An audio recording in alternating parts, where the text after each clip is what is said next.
Hey everybody, welcome to Bedum Biz. This is Paul O'Keefe and I'm here with Anthony Frida, and we're going to do a little bit of talking today about music in film and TV, everything surrounding that, or favorites or least favorites, and I think it would be cool to maybe talk about some original pop songs or rock songs in TV and film too. So that's what we're going to be talking about today. Ant, how's it going? What's up, Paulie? How are you doing? I'm doing all right, man. Great. I'm glad that glad we're getting in spring here. I don't care if my eyes are itchy, Right? or I'm sneezing. It's worth it. Yeah. Anything was better than this past winter, man. Yeah, I know we talked about this the last time, but I don't give a shit. It was that bad. it's definitely better than it's definitely better than the alternative, which was just terrible all around. Yeah. So we're both. Well, I'm semi-vaccinated. You're fully vaccinated. No, I got one shot. Oh, you so got we're one both we both got a semi. We both have a semi. We both have a semi, so that's cool. So, I mean, because it's quite topical, we're recording this on, what date is it today, Anthony? It's the 25th of April, right? Yeah, wow. So shit. we just went, in New Jersey, and everybody else for vaccines. So I had my first shot on Friday, and it's now Sunday, and I was wiped the fuck out all weekend. It was just, I still encourage everybody to do it. Vaccines have side effects. All vaccines have side effects, but I was wiped out. I don't know what your experience was, but I was completely 100% wiped out all weekend. It was hard. Yeah, I mean my arm really hurt. Mm-hmm. And I've been having physical issues in general, and this just made all that worse. So I guess, and I was a little fatigued too.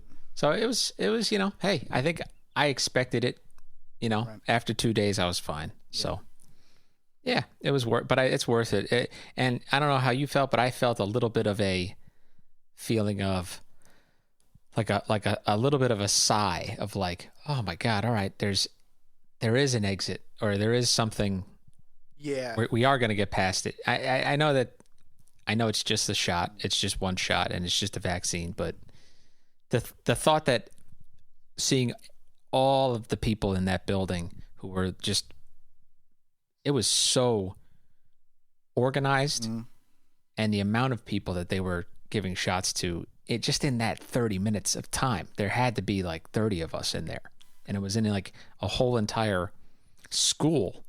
Okay. And in a gymnasium. I mean, it was just, that made me feel good, basically is what I'm saying. All that effort, and how smooth it was.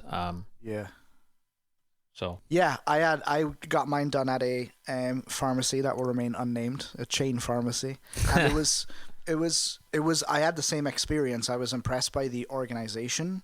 I was impressed with the fact that they had, I mean, obviously the person doing the vaccination was an expert, but the fact that they had the retail staff of this, retail pharmacy kind of doing a lot of the work and a lot of the legwork it's such a machine that's just been put into operation. It's very impressive. And I had the same experience. I mean, so the way that the vaccine works for anybody that hasn't had it done yet is you get a little prick in you, and you then have to sit there for 10 or 15 minutes just in case you have any immediate side effects. And in the 10 or 15 minutes that I was sitting there waiting to see if I was going to grow an extra head or whatever, they did like 8 people in that time. Right. It's like that quick. It's that quick. It's just boom, you're done. But the first night, Friday, I was really, really, really tired. My arm hurt a lot the next day. Saturday, I just spent Saturday horizontal on the couch watching movies, which was just the best way of spending a Saturday. I wish I could get vaccinated every week. Yeah, right. But so it was good. So we're both halfway there. So we'll have a follow up on what the next one is like. But I was hoping that it would clear my erectile dysfunction. But, I mean, it's there's a thing called Blue Chew.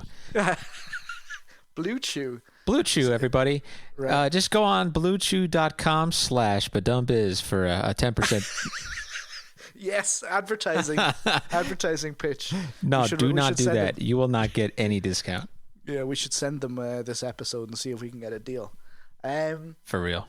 So, movies. I just mentioned I spent yesterday sitting watching movies. We touched a little bit on this in our previous episode together, and we both expressed deep appreciation for how sound and music, and I think both should be taken together. The sound of a movie, the soundscape of a movie, and the music in a movie. And I watched 3 movies yesterday, all with completely different soundtracks and all with completely different atmospheres. And we'll talk about them, in turn. But I watched the new Mortal Kombat movie.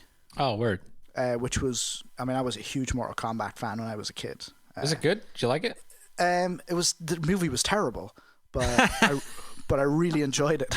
Just wait, hold on a second.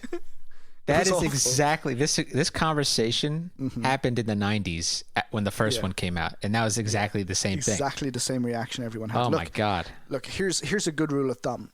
If anybody anybody listening, any like art school students listening who are thinking of going into film or writing for film or directing or whatever, do yourself a favor and never make a movie of a video game ever, because they never work. It's a dead zone for movies.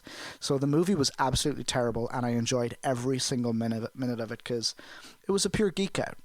Some of my favorite characters were in it, and it was like some of the moves and some of the sounds and some of the it was a really oddly more religious adaptation of the video game than the original 90s, early 2000s movies. The soundtrack was great. It was an EDM soundtrack, which is what the music in the original video game was. So was it was it that? Yeah, it was like dance music. It was great. Oh no, wait, is that the fucking right thing? That's the Twilight Zone by 2 Unlimited, I think. But it's what very am I similar. thinking about? Mortal Kombat, right? Yeah. It's very, very similar. It's it's house. It's kind of hard house, I guess you would have called it. I don't think it exists anymore. Now it's just EDM. Right, yeah. something like that, right? So it was like the sound and the music was really good. So that was the first one, and then I watched Dune. So the David Lynch. So they're coming out with a new version of Dune soon. Dune. Okay. Yeah, Dune. Which one did you watch? The David Lynch one from the 80s. David Lynch. This had Kyle MacLachlan. 84. Okay. Yeah, it had Patrick Stewart was in it. A whole mess of people were in it, but it was really good. Sting was in it. Really? Yeah, Sting was in it and is oddly really good in it. But really? It's David Lynch, so it's equal parts genius and equal parts please end soon. So it was really good. But again, the music, synthesizer 80s music, it was very it was like you could feel the music. There was only one soundtrack that this movie could have had, and it's that synthesizer John Carpenter kind of soundscape, which was really, really cool, very futuristic for its time.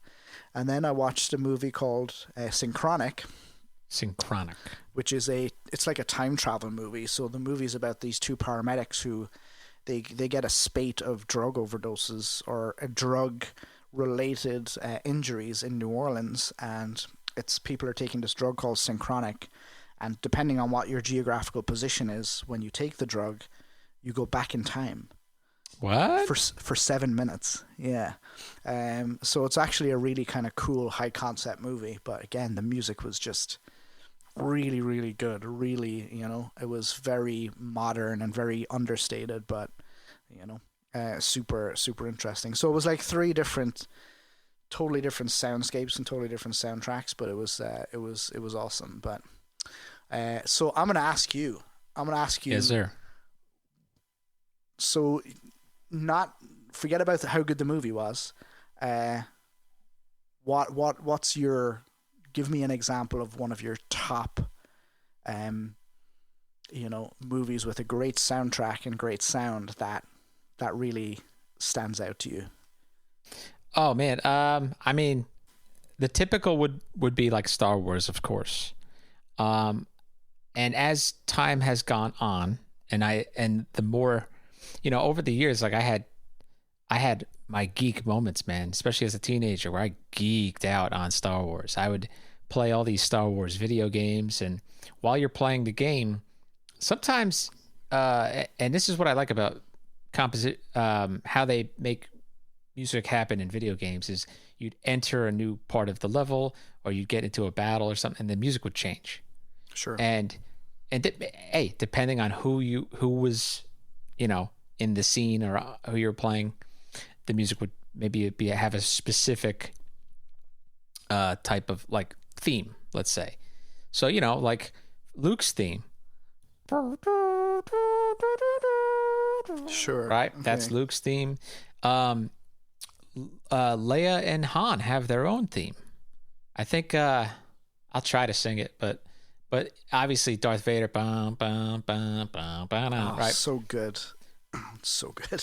Dude, but every iconic scene visually has its own theme as well. Yeah. In the beginning of Empire Strikes Back, when they're going to Hoth, right? And there was something that crashed right on Hoth, and then they went out to go scout it out, and they were in their speeders.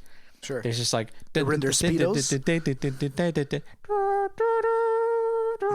And then it's just like, I mean, it's so fucking cool, dude. Yeah. If you know what I just attempted to sing, if you know it, it's good. And if you don't know it, you're just laughing. So I think Star Wars for sure. I would say my absolute favorite, though. Yeah, my absolute favorite is That Thing You Do. Right. I actually watched, because I know that, just like sticking a pin in that for a second, a little bit of history. In our small circle of friends, a few of you guys have been talking about this movie for years and years and years, and I had never seen it. I've never seen this movie. And You're welcome. I watched it a few months ago, and it was I found it really, really good. You're welcome. And it was massively offensive to any bass players out there, considering the fact that they didn't even name the bass player. They just called him. They didn't, right? Isn't that funny? Yeah. It's so funny. But I can see how you like it, because the whole story hinges around, I mean, the main character is the drummer, right? Yeah, but that's funny. Like, that's the funny part.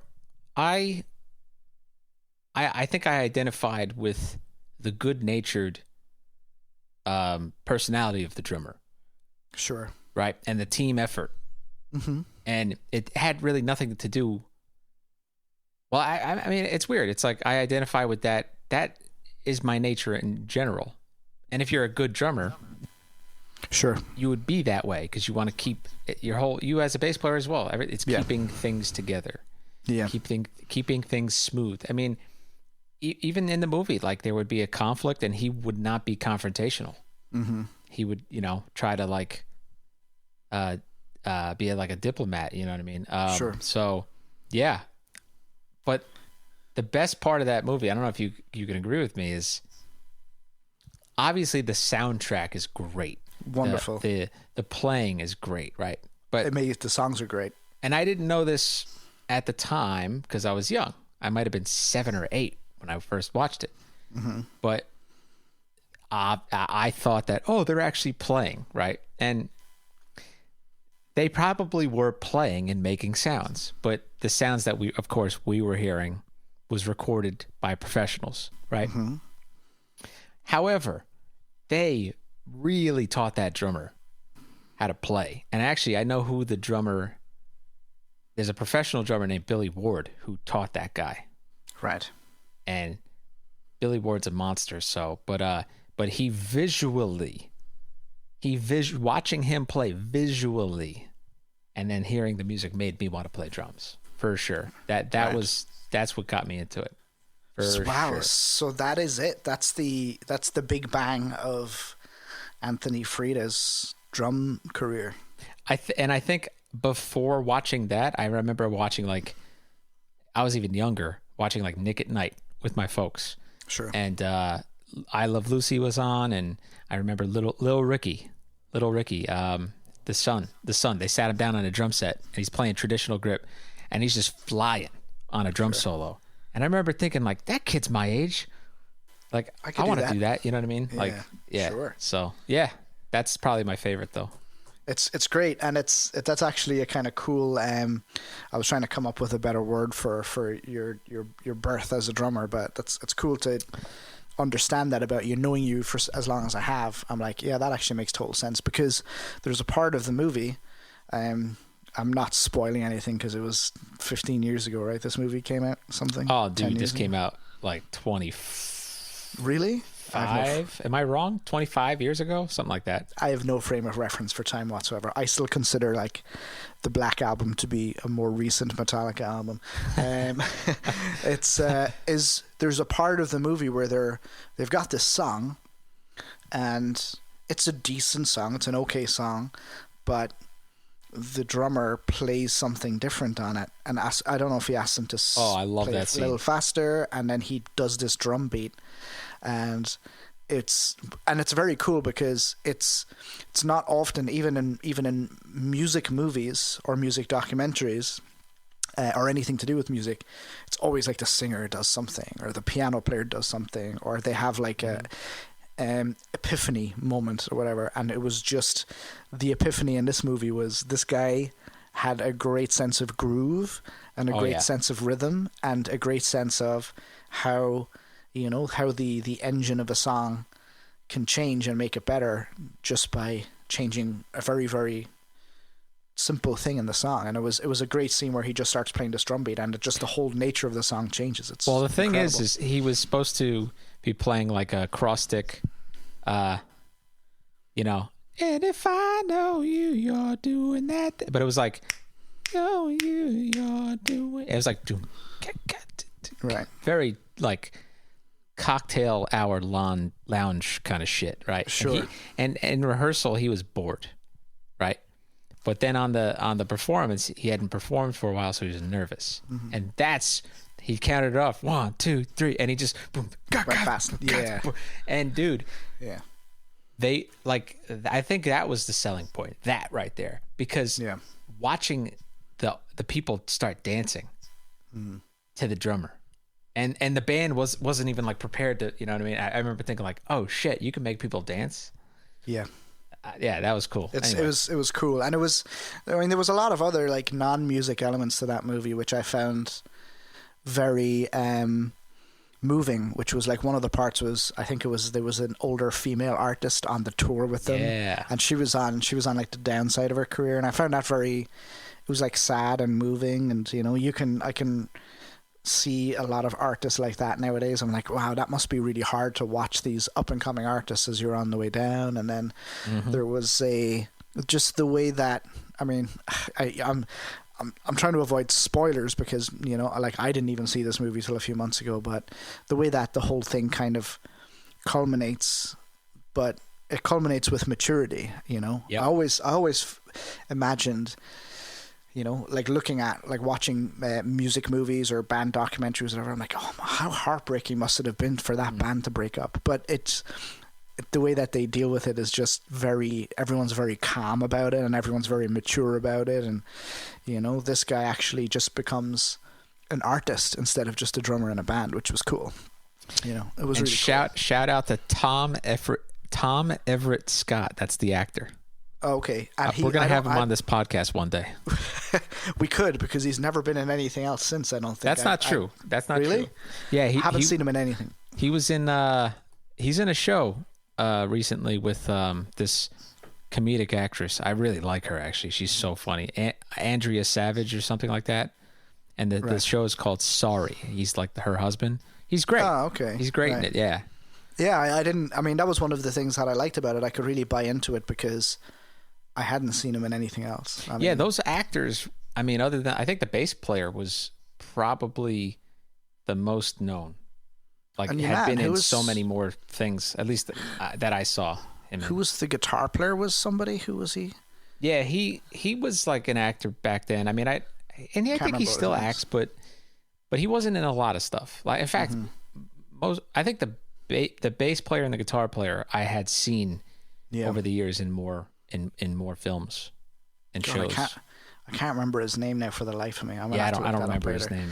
But he's very funny. He's been in a lot of stuff. The guitar player you're talking about, right? The guitar player. Steve, is his name Steve something? Steve. I don't know. He was in a really good movie called TV show called Wild Dogs, or something, and Mad Dogs or something like that, about this like group of male friends who go to Belize, and they get like it's a whole like it's like The Hangover but in Belize. It's very funny, but I can't remember what his name is. But Steve Zahn. His name is Steve Zahn. That's right. Yeah, he's so funny, he was dude. Good. It's very funny, very mad. Captain Geach and the Shrimp Shack Shooters. Yeah. But definitely check that movie out if you haven't seen it. Yeah, please do. And just going back to the Star Wars thing. Yeah, go ahead, yeah. I remember watching the final installment of the 9 movies and having this really great moment and kind of realizing it at the time, going, shit, that's really cool. It's my understanding that, okay, so you have your theme music, your identifiable theme music for every movie, so like, for 1990 Tim Burton, it was like the theme was that's in the movie, okay? For Superman, you have that's in the movie. Whenever he has that, is that how that goes? Exactly. So yeah, and they use it in that moment where he's coming. Every movie that Superman's ever had, he comes back from the dead, and that's the when he, his revival in the movie. Star Wars has a great identifiable theme tune. Nobody needs to sing it because everybody knows it. Yep. Was never used in any of the movies as soon as the narrative started. It was never played until the last movie. You go back and watch all of the Star Wars movies, and that scene in the Rise of Skywalker movie, when all of the fleet arrive, that's the only time that the theme tune. Talking about from the very beginning of the scroll. So you got the yeah, so it's there, and then it's doing the scroll. Sure. But then as soon as the scroll's done, it's going it does all that. It does the kind of descending flute thing, and it's into the narrative.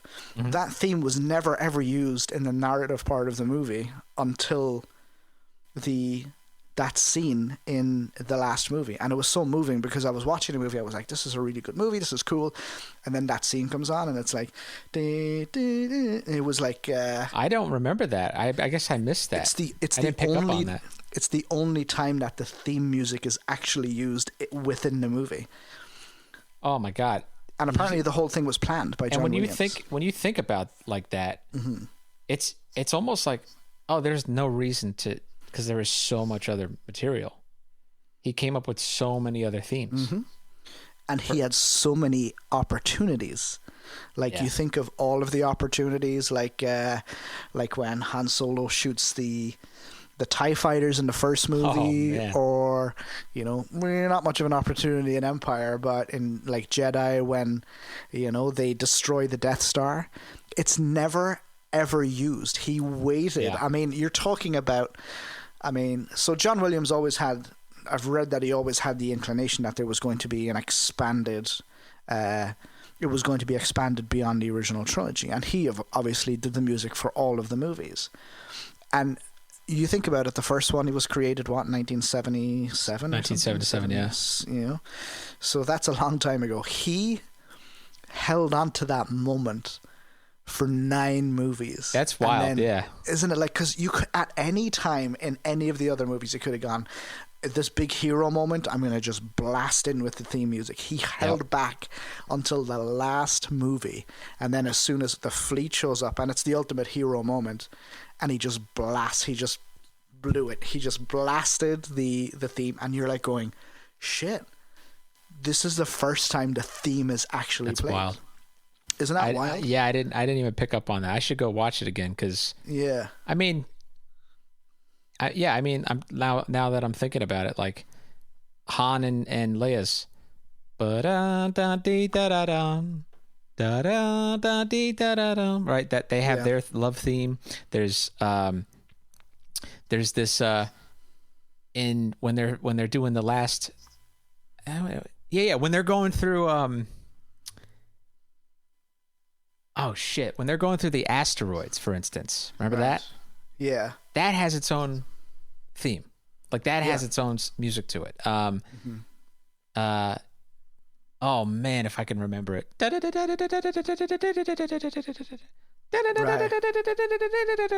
I mean, it's just wild, dude. Wonderful. Dun dun dun dun dun dun dun dun dun dun dun. Even the new stuff, yeah. Yeah. I mean, and how old is this guy? That's the other. I always think about that. How old is John Williams? I mean, he's got to be in his. I mean, I would say he's at least in his 70s. Because he's been composing Star Wars music for longer than I've been alive, right? So 35 years, yeah. No, way longer than that, right? 77. 70. So it's got to be like a minute. Yeah, 45 years. 45 years. 45 years. Longer 45 years. So basically the Rise of Skywalker or whatever it is was released 2 years ago. So 43 years he waited. He waited. I've got my theme and I'm going to wait to use it for the right moment. And that's why people like John Williams are people like John Williams, because any normal person would have just gone, I'm just going to blow it. I'm just going to, like that, as soon as Han shoots that TIE fighter, I'm going to blast the theme music and everyone in the theater is going to be like, yes, amazing. Never did it. Held on to it, man. Watch the last movie and you'll hear it. And it's very brief. But as soon as those ships come, so you see all the ships and then the Falcon comes down into screen and and it's and you're like, wow, that's amazing. Really cool. It's amazing. It's the patience and the. Let's stick with John Williams, because I've just pulled up everything he's done here. Like, sure, dude, Harry Potter. That's all I know of that, but I didn't really watch the movies. But I mean, so iconic, right? Amazing. Indiana Jones, by the way, too. Indiana Jones. What was the music for that? Let's see. Oh, it's kind of cowboy music, right? Like horse riding. Did he do E.T.? He did E.T.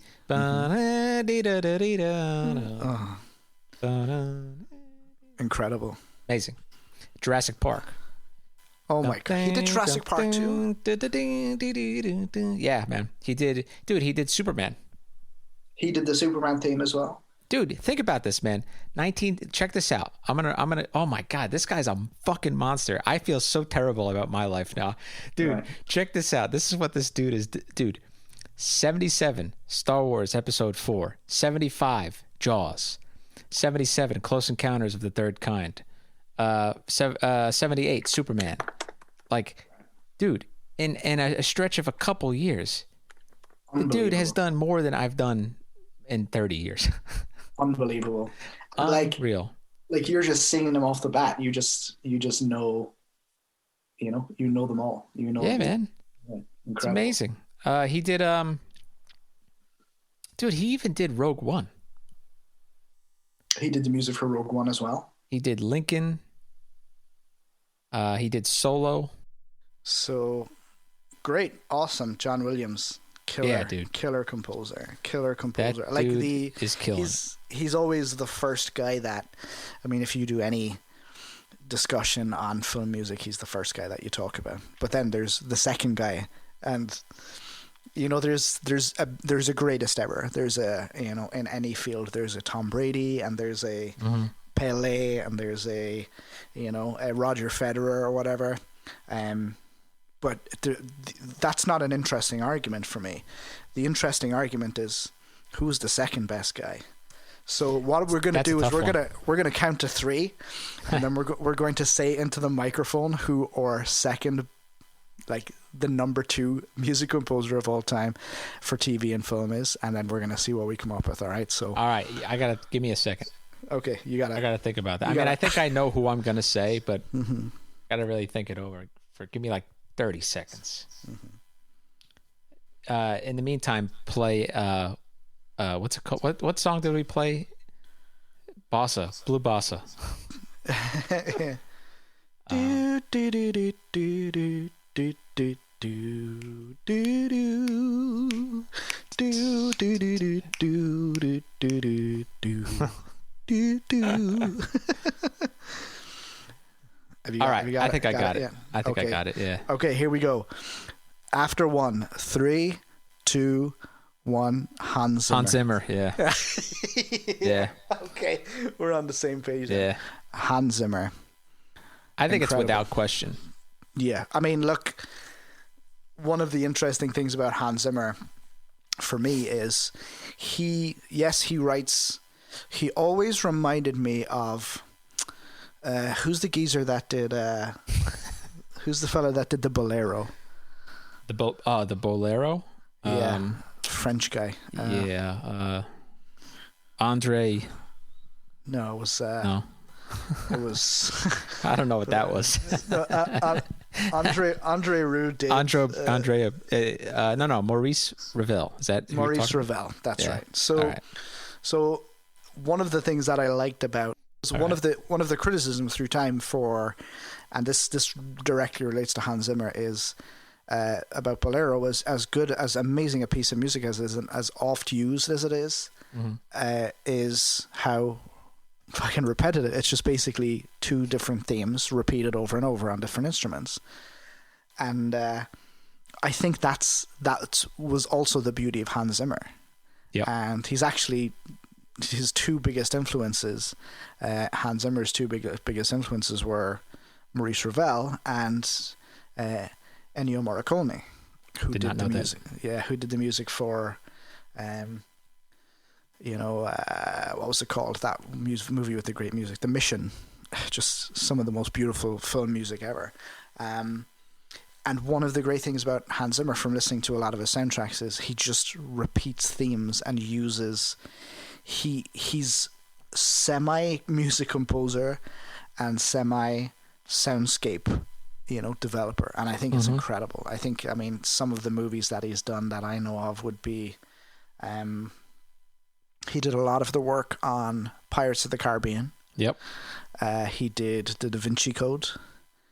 Oh wow, I didn't know that. Yeah, and the Da Vinci Code has a really beautiful theme, but again, it's repetitive. If you like it's the main theme, and it just keeps going up in key, and it's just 3 notes repeated, but it's beautifully done, and there's like beautiful choral music behind it, and it's incredible.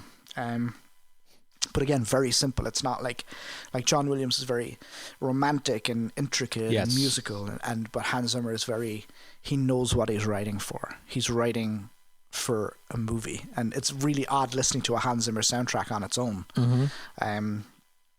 But actually watching it in a movie, it just makes a whole lot of difference. And of course, he does all of the Christopher Nolan stuff. Dude, I mean, I'm looking at his list here. Gladiator. The Lion King. I didn't even realize. Yeah. I didn't know it all these years, and man, I can't tell you, like my generation, like True Romance. True Romance. I never saw that. True Romance. He's done a lot of animated movies. Yes, he has. Yes. He did. Where is it? I just saw Prince of Egypt, Madagascar, Rango.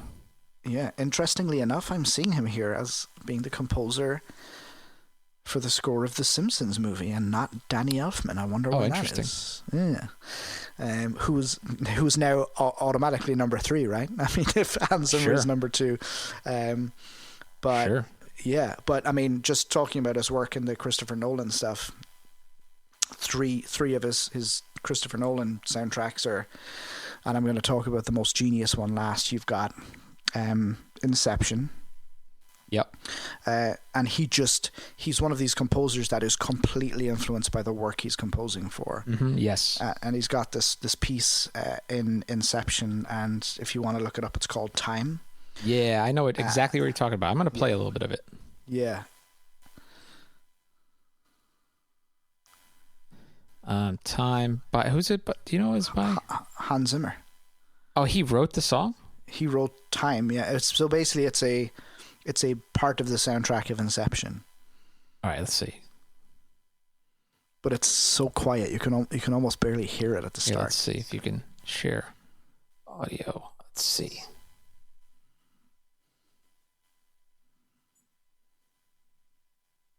Yeah, it's come up on Hear it? Yeah, it's 4 notes. The whole thing is 4 notes. If you listen to this, like if we just take like a minute to just listen to this the whole way through, it's 4 notes the entire way. 4 root notes, and then there's like a riff on top at the end.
It's Johnny Marr playing guitar as well.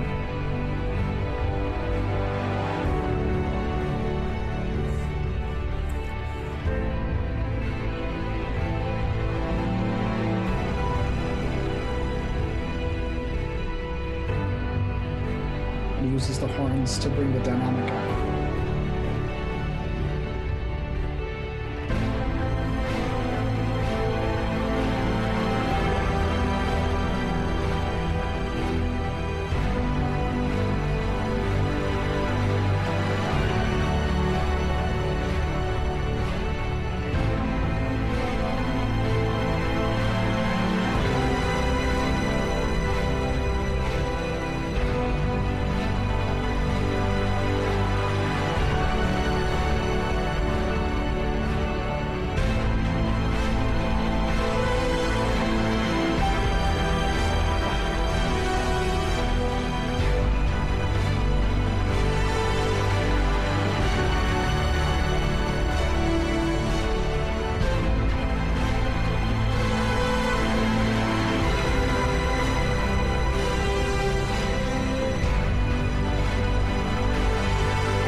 Wow, man.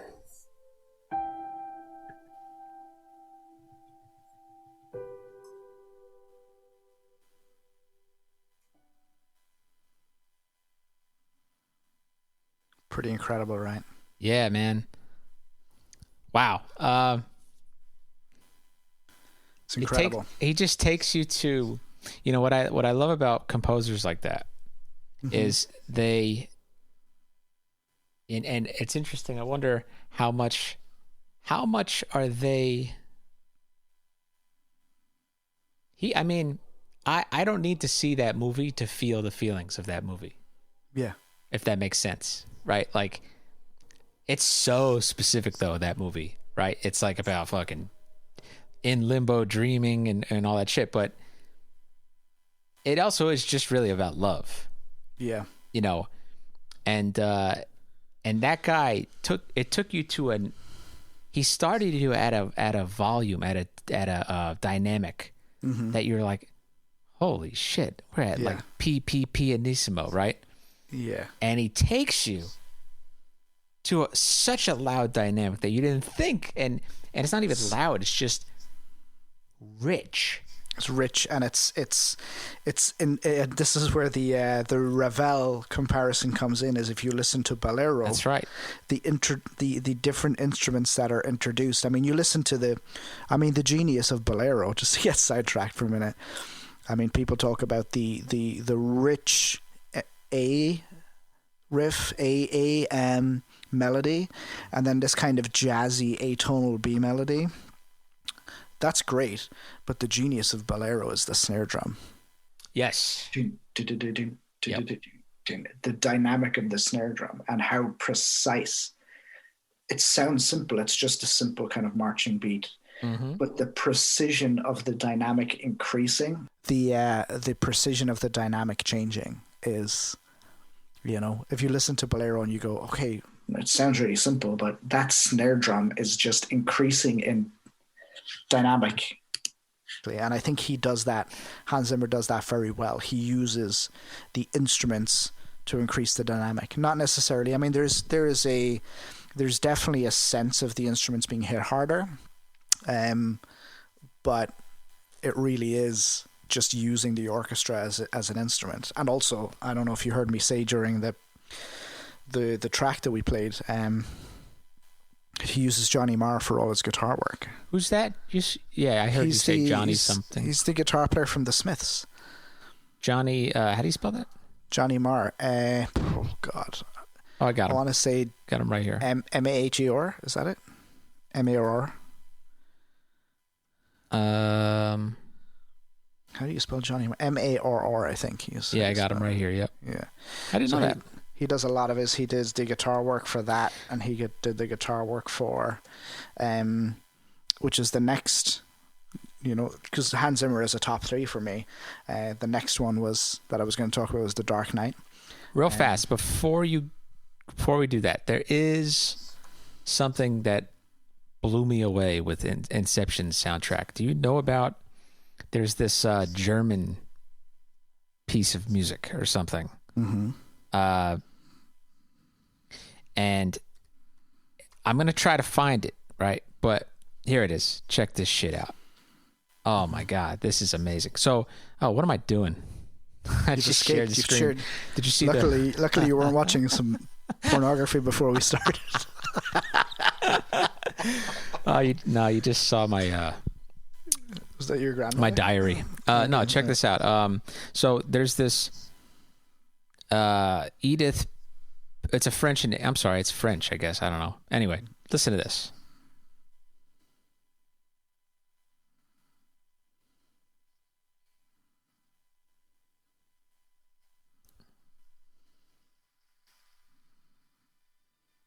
Oh. Edith Piaf.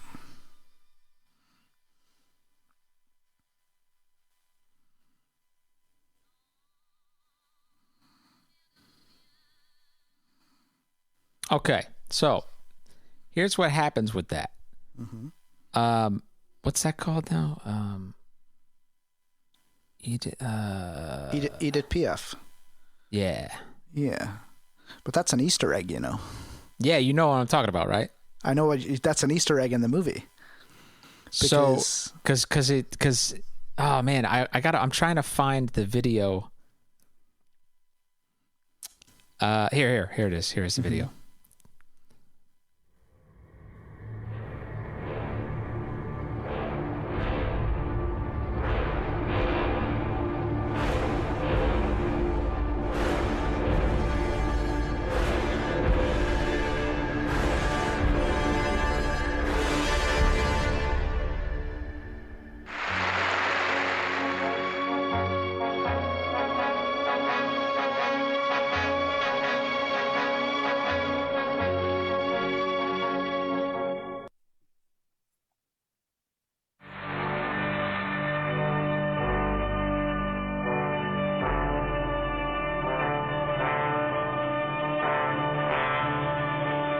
That's the part at the start, right?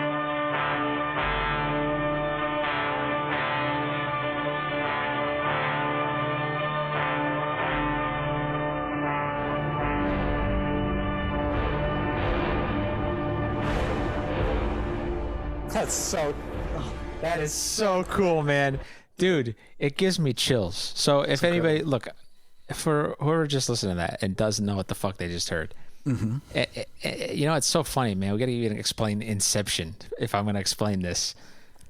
But the concept, and this is what I think what you started talking about with Hans Zimmer, is he gets, he not only just creates feelings for what he sees in the movie and in the script, but like even conceptualizes like the sci-fi nature of Inception, of going into lucid dreaming.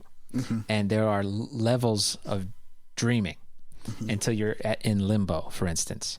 And what he did was, I guess they played that Edith Piaf piece in the movie, and the whole idea was that when I it's wild how he thought of it, but when you slowed down, 4 times whatever the speed, Sure. right, and that's bah, bah, bah, and it sounds evil. It sounds fucking like, and he just recreated that with by writing it for an orchestra, and that was the concept. I mean, and plus you add to that the concept of the movie, which is the time difference between the dream levels. yes. So how you would hear, you would hear that song if you were at a level down would be like that. So he's basically giving you an idea of what it would sound like to the characters in that level of the dream. Yes. Compared to what it would actually sound like. And also an interesting Easter egg for that particular movie was it was sung by Edith Piaf, and Edith Piaf's life was told in a movie called La Vie en Rose, and Edith Piaf was played by Marion Cotillard, who played Moll in Inception. That's right. Yeah, so it's kind of weird. Man. It's wild. Wild, dude.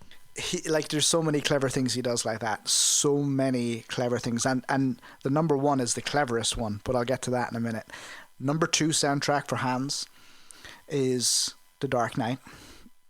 And the piece that for me is just the standout piece is obviously just and if you want to listen to it, please do, it's the audio representation of the Joker as a character. Oh, I love it, dude. Incredible. Yes. Incredible. So simple. Yep. But brilliant. So as far as I can remember, it was created by two incredible musicians. So it was Johnny Marr on the guitar.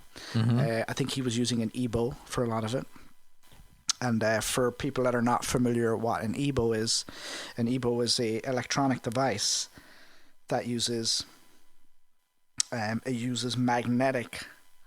two magnetic poles to vibrate a guitar string over the pickup that creates a sustained single note,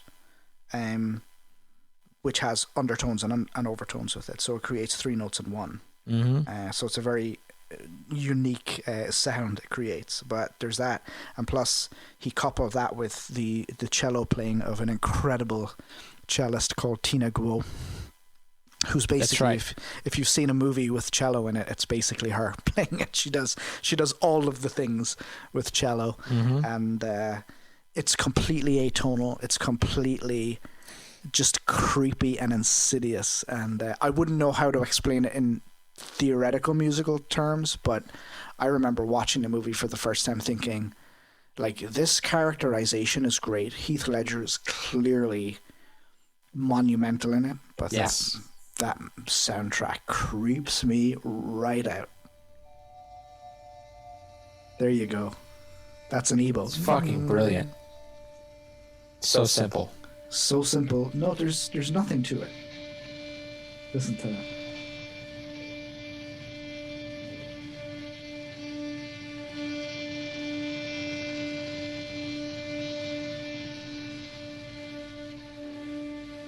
And you know what's interesting? You can hear the cello underneath, the bow on the cello.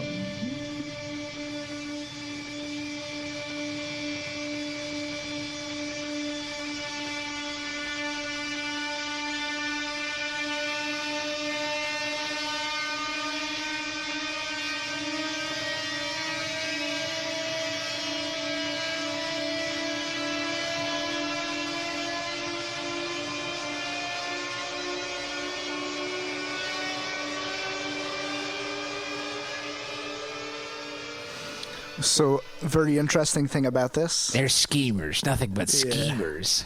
He uses this. He uses the same thing in Dunkirk. Oh, does he? Yeah. What it's actually called is it's very interesting. It's called a shepherd tone. Okay. And have you ever heard of a shepherd tone? No, I haven't. Shepherd tone is very, very interesting, and I'm going to give you the definition of it right now. It's a sound consisting of a superposition of sine waves separated by octaves. When played with the bass pitch of the tone moving upward or downward, it is referred to as a shepherd scale.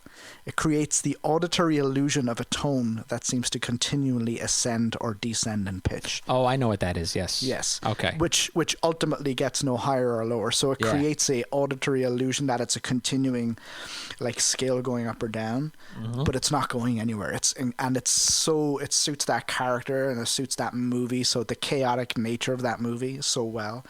It's like, again, you know, comparing it to John Williams. John Williams, very flowery, Wordsworthy, classical, you know, beauty. Yep. And Hans Zimmer is just literally representing these fucking characters just in audio form. It's incredible. It's unreal, and that movie in general, like, I remember, and I still have the ticket stub of the first time I saw it. I mean, I was so pumped to see that movie.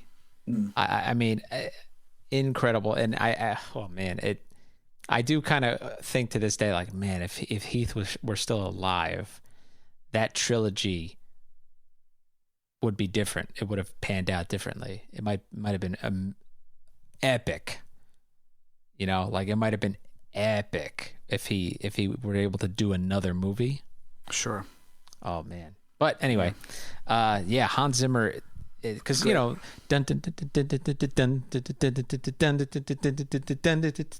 right?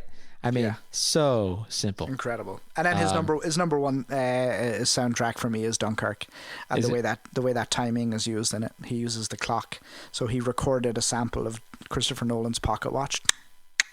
Oh shit! So each segment there's three segments of that movie, and the movie is done over a week for one person, a day for another person, and an hour for another person. Wow. So for the week, it's almost like a subliminal. For the week, it's like that, and then for the day, it's like, and then for the hour, it's. So there's like a ticking going on in the background representing the and then obviously everybody comes to the same point at the same time in the narrative, but he represents the different lengths of somebody's narrative in real time with this ticking in the background. It's just like so that movie I haven't seen yet. I have to see that one. Incredible. It's so good.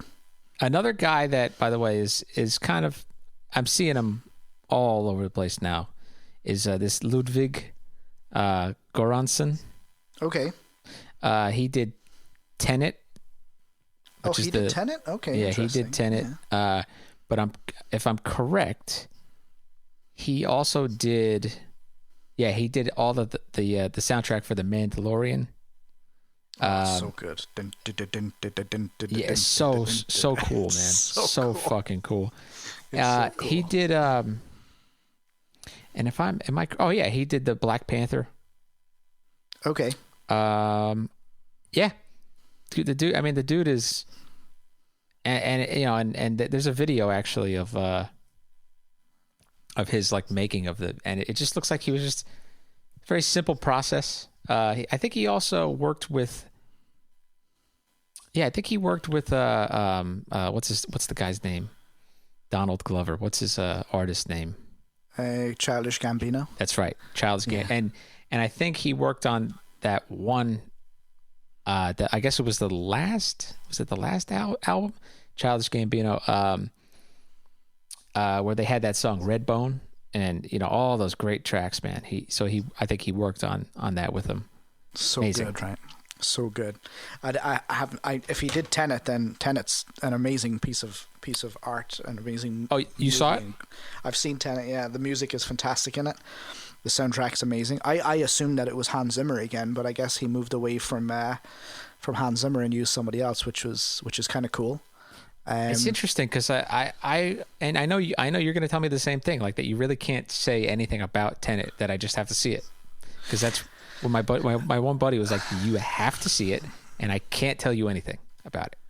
It's very, very cool. It's a very cool movie. It's a very cool concept. It's terribly confusing.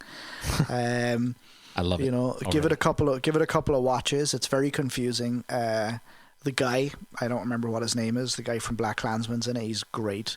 Kenneth Branagh is amazing as a bad guy. There's a few really, really interesting.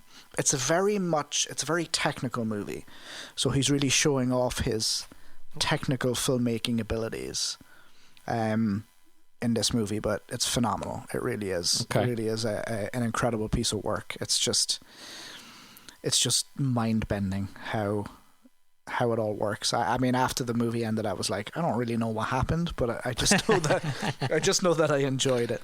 And that's all that matters. That's all that matters. Yeah. Paul, real fast, we should we should continue this, because we haven't scratched the surface, because I have so many tabs open of other movies to talk about. But we'll jot them. We'll just list them without talking about them. But like, sure. Back to the Future, amazing. Back to the Future. Danny Elfman. Is that Danny Elfman? Is that Danny Elfman? I don't know. Was that Danny Elfman? Let's see. Back to the Future. What was the big theme for Back to the Future? Let's see. Oh man, it's in my head.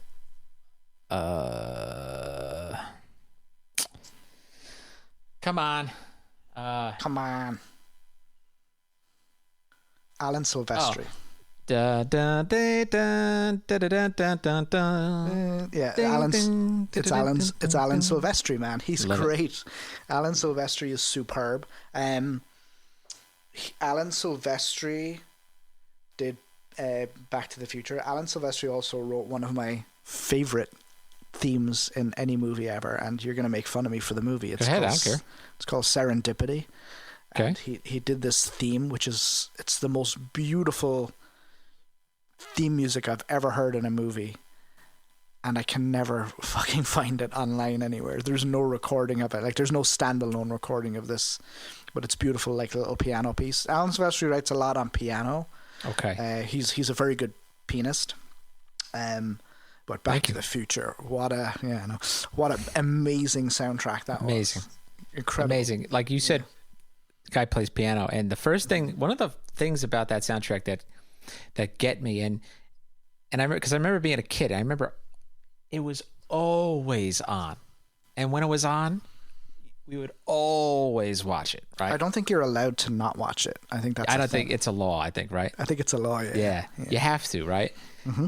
When he, like, for instance, when he, I think when he first travels and he's in 1955, and he starts seeing where he is by seeing, like, what the fuck sign is that? Where did there's this, like, piano thing, like, really high up on the high register. Yeah. Like this fucking, and it's so, like, magical. And I just remember being, prior to my music knowledge, that was just a thing that was part of the movie. But if it wasn't there, it just wouldn't be as powerful of those moments. Sure. And it's interesting. It's interesting the power that the director and the producer gives over to the composer. Well, I mean, from watching behind the scenes footage of movies being made, and we get a lot more now, or at least we did when we had DVDs. I mean, the era of DVD was the ultimate era of, you found out everything that went into a movie because they filled out multi-disc sets with behind the scenes footage.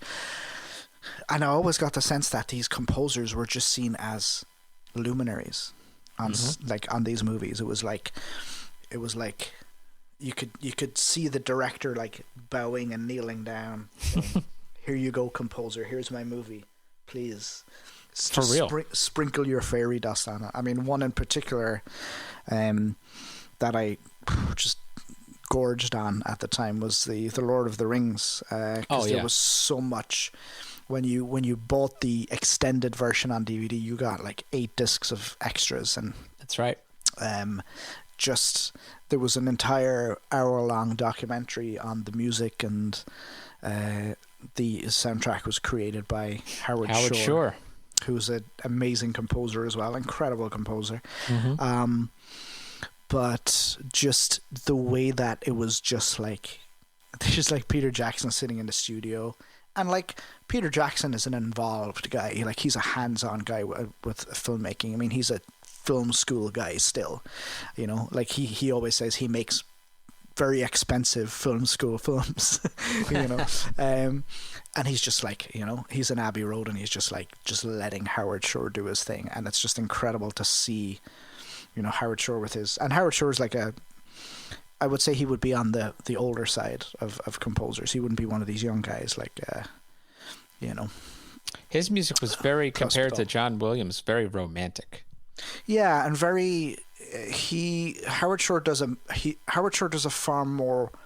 far wider range of films, I find. Like John Williams, drama, right? Yeah, drama. He does a lot of drama. He does a lot of like understated stuff, but thematically, with the Lord of the Rings, there was one of the amazing things about Howard Shore's input in Lord of the Rings is you have the soundtrack, the themes.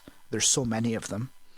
I mean, I could rattle off 3 or 4 of them right now. Bum, bum, bum, bum, bum, bum. Right. Yeah, the orcs theme, right? The orcs theme, yeah, and the Fellowship theme is amazing, and you know, yeah. And the Hobbit's theme. That one, right? Or is that the Hobbit theme? The Hobbit theme is oh, that's right. That's right. It's very cool. But the ultimate theme, and I can never remember this. It's the Gondor theme. And it's very Hans Zimmer. It's climbing. It's like something that it's repetitive and climbing. It's kind of Zimmer-esque, but it's, and then you have the theme of the Rohirrim, which was played on a Norwegian violin. Yes. So it's played on Norwegian violin, which is a violin it's almost like a viola. It's like it's a bigger, deeper instrument. But it's so it's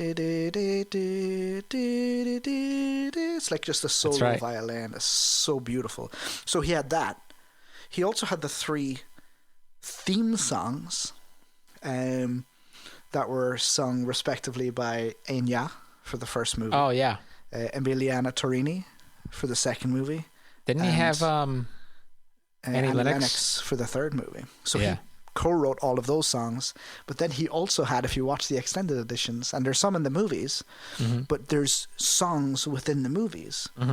Like there's the there's the song that there's a song that in the extended edition that Eowyn sings at a funeral, which is beautiful. And then there's I remember that. You know, Aragorn's song, which actually, oddly, it's the one he sings at the end. It's like,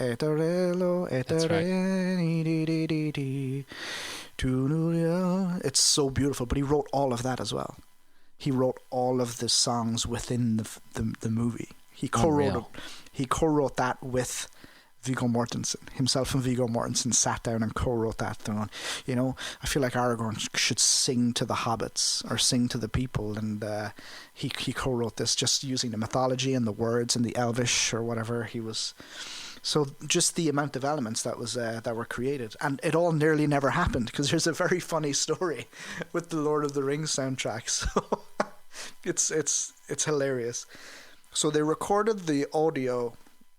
The soundtrack in Abbey Road, but they also edited the audio, so they had all the Foley, they had all the live audio, they had all of the computerized created audio, and then they put it all together in Abbey Road.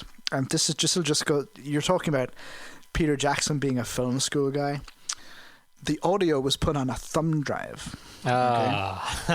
A thumb drive, okay? And there was the editing suite for the movie was across town. Okay. It was in London, across town. So this low-level Abbey Road employee was entrusted with, okay, here's the thumb drive, here's the audio for the Fellowship of the Ring movie. All of it. It's all on this. This is the master file. You need to get this to the editing suite across town. I think it was in like Tottenham or something. So Abbey Road, St. John's Wood, Tottenham, like it's quite a ways in London. It's like definitely a few subway rides. Okay. So this guy leaves the studio, and he's walking down Abbey Road, walking down into St. John's Wood to get the tube, and there's like these roughs, these like thugs are behind him, like following him, and he's like, shit. Oh, shit. He's like, shit, I've got. And he's like looking at them and he's getting freaked out, and he runs, and these two guys just run after him, and the only thing he's thinking about is he's not thinking about getting mugged or getting beat up or anything. He's thinking, I cannot let them steal this thumb drive. So the actual guy who was given the job of getting it, he got it there eventually. He managed to escape these guys, but all that music was nearly, I mean, I'm sure they had it on backup, so it's pretty romanticized, but yeah, he was like chased and nearly mugged, and he had the music and all the sound elements for the movie in his pocket. Oh my God. Like, how freaked out would you be by that? Dude, I would like be in the shower and just, you'd hear me go, like I'm just reliving that stress, you know? Like right. Bill Burr, the comedian, he's like, every once in a while, my wife will hear me. I'll be in the shower and she'll just hear me go, because he's just thinking about like a time that he bombed really bad as a young comic, and it just never leaves him. So yeah, I mean, we all have our moments, right? We all have that. I mean, and they always seem to, just as you finish reading a couple of pages of your book, it's like a Friday night. You're looking forward to a nice cozy night's sleep, a nice lie-in in the morning. You're going to have like some beautiful coffee and a nice, slow, quiet morning. And just as you're about to fall asleep, you remember that time that you like wet yourself, or you know, or like you just said the stupidest thing ever, and then that's it. 3:30 in the morning, you're still awake and agonizing about it. That's probably what that moment was like. But great soundtrack, great composer, and created a world. Yeah, I mean, and like a lot of people say, I mean, it's the subject matter, it's so easy to create, but just to do it in such an amazing way, using like, he had like James Galway play like flute, sure, or whistle or whatever. I mean, James Galway is the preeminent guy, but just the illusions, the visuals that he created with the audio tools that he was given, just, it's mind blowing. Listening to it, it's just absolutely mind blowing. Obviously, there are plenty of people who love the books way more than the movies, and for whatever the fuck their reasons are, I don't really give a shit. But however, for them, I imagine that reading the books and, a segment in the book where they're going into the Shire and having that theme in your head, right?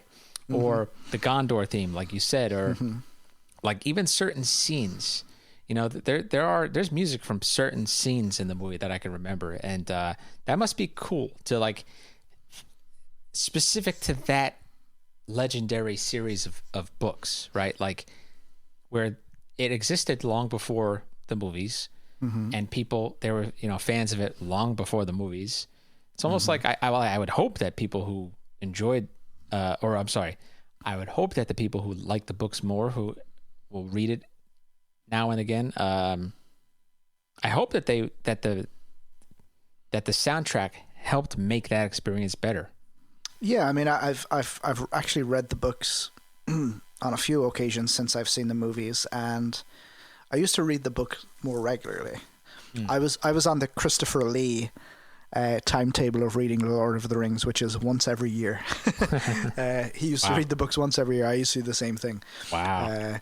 But So 2 months out of every year was my book that I read. But so I knew it inside out, and I have read it a few times since, and definitely, it's definitely helps me create more so the music than the visuals. Actually, I can still, like, I had a very set image of what I thought these places and these characters looked like before I saw the movies. The movies, I mean, every movie adaptation of a book is going to elevate certain things, and it's going to disappoint in other ways. There's no two ways about it. But I can ignore the visual stuff I didn't like, but that music is insidious in the best possible way. It really stays with me. I'm kind of playing the soundtrack, and especially the more identifiable stuff, like the Rohirrim music is just, every time I read that part of the book, where they're like waking Theoden up from his stupor, I'm playing it. I'm playing it in the background in my head. It's incredible. It's so amazing, cool. And those movies are. I would say that you can't say you like. How about this? If you like Game of Thrones but you never watched Lord of the Rings, those people exist, by the way, which baffles me, because there are people that I know that would have. Nah, I'm not watching. I'm not into that. Lord of the Rings. Nah, I'm not into that. But they got into Game of Thrones because they're dirty bastards. They needed the sex and the violence. They needed the sex, right? And the violence. Yeah. But I would say that. Yeah, I would say that the Lord of the Rings broke ground for that type of. Yeah, for that type of you create a world. Yeah, I mean, it has an enormous legacy. The book had as well, but it made fantasy cool again. Yeah, I mean, the last cool fantasy movie was probably Willow. Before that, I never saw that. Which was like hugely Tolkien influenced, but I mean, before that, maybe Conan. Okay. So that's sparse. Like Conan was late 70s, the first one, maybe early 80s for the second one. Willow was definitely late 80s at the, maybe even mid 80s. And then nothing. Yeah, really. Apart from maybe a few animated things like the Dark Crystal, or maybe Robin Hood, the Kevin Costner, maybe. I don't know. Yeah, that's more historical. Oh, is it really? It's not even really fantasy. It was, I guess like, you're talking about like elves and dwarves and shit. Oh, gotcha. Yeah. I'm just thinking like medieval shit. I don't know why. Yeah. So it's so the legacy of the Lord of the Rings is, okay, you would not have had the Dungeons and Dragons movie. You would not have had. I don't think they would have made Game of Thrones if it hadn't been for Lord of the Rings. I think you're right. I think you're right. That, and we could talk about that music maybe on the next one, because I think Game of Thrones has a cool soundtrack, distinct to itself. It kind of gets you in the mood too, especially if you hear that one string instrument, which I don't know what it is, but I'll be like, ooh, let's go let's fucking watch some Game of Thrones. Let's watch some. Yeah, and the weird thing about Game of Thrones, maybe we should do like a half an episode just for Game of Thrones. Just for Game of Thrones? Yeah, but just for the music? Just for the music of Game of Thrones. Absolutely. Really? Yeah, because you have a very similar thing to Lord of the Rings. You have the music, and then you have the audio. Oh yeah. And then you have, like, thematically it's very different. Like, one of the amazing things about Game of Thrones is the sound that they created for when the dragons breathe fire. That it's like I never even picked up on that. It's like a guitar. It's like somebody like just sliding down a distorted guitar. Every time the dragon breathes fire, it makes that sound. It's incredible. Wow, I had never picked up on that, man. And you know why? Yeah. Do you know why? I think, by the way, too, is like an idiot. I remember back in the day watching it, like finding some site where it's really bad quality. You know what I mean? Because I didn't have an HBO or whatever. Of course, because nobody wanted to pay for that shit, right? Yeah. Because it was the only thing on there as well. I mean, there was that, and I mean, I'm sure you watched Louis, which was on there, but it was the only. No, Louis wasn't on. Louis was on FX. Oh, was it? Yeah. Oh, really? Yeah, but you are right. There really wasn't that much on. Not much on HBO. Yeah. Not much of anything, but so okay. So let's just switch gears here a little bit. Sure. For the next portion. So I mentioned at the top of the episode that there's music that's composed for the movies, but then there's songs that are used in like other music that's used in movies. So I'm talking about movies exactly like what you're talking about. Yeah, like High Fidelity, like movies like that. What have you got? What are your greatest hits with that stuff? Oh man, I mean like da, da. It's power of love, right? Like you can't I'm already go wrong. rocking out to it. Don't take faith. Yeah, I love that. I fucking love that. That's the one that sticks out to me the most so far. I'm trying to think. Oh, we were talking about when we were hanging out last week with Kat and Mitch. Remember we watched that scene from the original Batman movie with Jack Nicholson and that Prince song. Oh my god, dude. That's love that. That semi qualifies because it was actually written for the movie, but it's a great pop tune for. Yeah. I mean, I guess on its own, it could be a song. How about that? It's great. You know what the great thing about that song, and it's not on the soundtrack. Mm-hmm. So if you look up the soundtrack, it's not on there either. Uh-huh. I gotta just check into my. Gotta put my password back in here. So that I can keep an eye on my recording here. That's why my eyes keep going to the thing. That was a nice little view there. Of my crotch, yeah. Crotch view. Luckily I have pants on today. So there's a great part in that song. So if you watch the YouTube video of Party Man, the music video is incredible. It's like a typical Prince. Yeah. You know?